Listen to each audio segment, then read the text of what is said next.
We provide you the platform to turn your dreams into reality.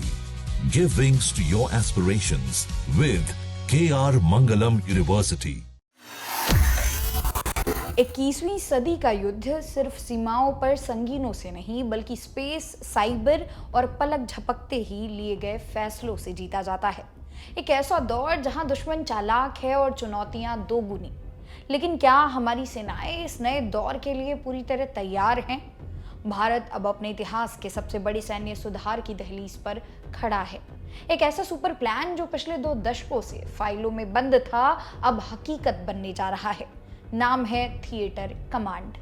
इस बड़े बदलाव को समझने से पहले आइए जानते हैं कि आज हमारी व्यवस्था कैसी है। वर्तमान में भारतीय थल सेना, वायुसेना और नौसेना तीनों अंग अपने अपने तरीके से काम करते हैं। इनके ट्रेनिंग सेंटर्स अलग हैं, इनकी प्लानिंग अलग है और इनके लॉजिस्टिक्स भी अलग हैं। जब देश पर कोई संकट आता है तो ये तीनों सेनाएं आपस में सिर्फ तालमेल बिठाती हैं, ये एक होकर काम नहीं करती। उदाहरण के तौर पर पिछले साल जब पाकिस्तान के साथ सीमा पर 4 दिनों का भारी तनाव पैदा हुआ, तब तीनों सेना प्रमुखों को दिल्ली के आर्मी वॉर रूम में बैठकर एक अस्थायी सेटअप बनाना पड़ा ताकि तीनों सेनाओं के बीच कोऑर्डिनेशन हो सके। उस घटना ने साफ कर दिया कि संकट के समय ये दूरियां देश को भारी पड़ सकती हैं। आधुनिक युद्ध में सेकंड्स की कीमत होती है और भारत को एक ऐसी व्यवस्था की जरूरत है जहां तीनों सेनाएं पहले से ही एक मुट्ठी बनकर तैयार रहें। तो आखिर क्या है ये थिएटर कमांड और ये कैसे काम करेगा? आइए इसे बेहद ही आसान शब्दों में समझते हैं। थिएटर कमांड का मतलब है पूरी सेना को उसकी जरूरत और भूगोल के हिसाब से एकीकृत कर देना। यानी एक निश्चित इलाके या मोर्चे के लिए थल सेना के जवान, नौसेना के युद्धपोत और वायुसेना के फाइटर जेट्स सबके सब एक ही छत के नीचे आ जाएंगे और इन तीनों ताकतों की कमान किसी एक ही कमांडर के हाथ में होगी। युद्ध के मैदान में वह अकेला अफसर तय करेगा कि दुश्मन को मटियामेट करने के लिए कब टैंक आगे बढ़ाने हैं, कब मिसाइल दागनी है और कब आसमान से बम बरसाने हैं। अब अलग अलग मुख्यालयों से इजाजत लेने की झंझट खत्म हो जाएगी। भारत के इस नए ब्लूप्रिंट के तहत पूरे देश की सुरक्षा के लिए मुख्य रूप से 3 थिएटर कमांड बनाई जा रही है। यह भारत का वो त्रिशूल होगा जिससे दुश्मन थर थर कांपेगा। पहली है उत्तरी कमांड। इसका एकमात्र और मुख्य फोकस होगा चीन की सीमा। लद्दाख से लेकर अरुणाचल प्रदेश तक ड्रैगन की हर चाल को नाकाम करने का जिम्मा इसी कमांड पर होगा। दूसरी है पश्चिमी कमांड। इसका जिम्मा होगा पाकिस्तान की सीमा को संभालना। सियाचिन के ग्लेशियर से लेकर राजस्थान के रेगिस्तान तक नापाक इरादों को कुचलने की पूरी ताकत इसके पास होगी। और तीसरी है मैरीटाइम कमांड। भारत के हजारों किलोमीटर लंबे समुद्री तटों और हिंद महासागर की सुरक्षा का अभेद्य किला। समंदर में पैर पसारते दुश्मनों के लिए यह कमांड साक्षात काल साबित होगी। और सबसे खास बात जानते हैं क्या है?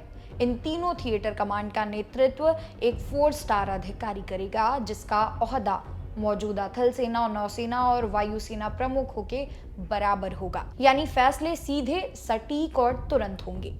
जो प्लान पिछले 2 दशकों से सिर्फ फाइलों, रक्षा कमेटियों और सेमिनारों की बहसों में अटका हुआ था, उसे हकीकत में बदलने का बीड़ा उठाया है देश के नए chief of defence staff general NS राजा सुब्रमणी ने। मई के अंत में कमान संभालने के बाद से ही उन्होंने इस पर तेजी से काम करना शुरू कर दिया है। माना जा रहा है कि जुलाई के अंत में कारगिल विजय दिवस के ठीक बाद जनरल राजा सुब्रमणी इस ऐतिहासिक सैन्य सुधार का अंतिम खाका रक्षा मंत्री राजनाथ सिंह के सामने पेश करने जा रहे हैं। यह सिर्फ एक प्रेजेंटेशन नहीं बल्कि नए भारत की नई सैन्य शक्ति की घोषणा होगी। लेकिन सोचिए, आजादी के बाद के इस सबसे बड़े सैन्य सुधार को लागू करना इतना भी आसान नहीं था।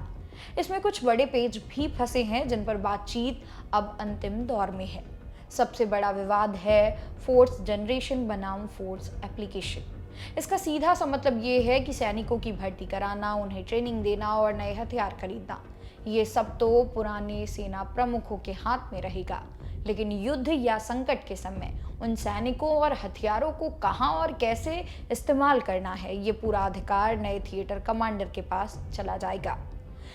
इस नए अधिकार क्षेत्र, बजट के बंटवारे और तीनों सेनाओं के बीच आपसी तालमेल को पूरी तरह सेट करने में ही थोड़ा सा समय लग रहा है। तमाम चुनौतियों के बावजूद भारत का यह सुपर प्लान अब रुकने वाला नहीं है। जब ये तीनों थिएटर कमांड पूरी तरह काम करना शुरू कर देंगी, तब भारतीय सेना की ताकत कई गुना ज्यादा बढ़ जाएगी। यह सिर्फ सेनाओं का एकीकरण नहीं है, यह दुश्मन को एक कड़ा संदेश है कि अब अगर भारत की तरफ आंख उठाई तो तीनों सेनाएं अलग अलग नहीं बल्कि एक शक्तिशाली मुक्का बनकर प्रहार करेंगी। थिएटर कमांड के साथ भारतीय सैन्य इतिहास में एक नए और स्वर्णिम युग की शुरुआत होने जा रही है। वीडियो पसंद आई हो तो लाइक और शेयर जरूर करिएगा। मेरा नाम है मोनाली पांडे, मिलते हैं अगली वीडियो में।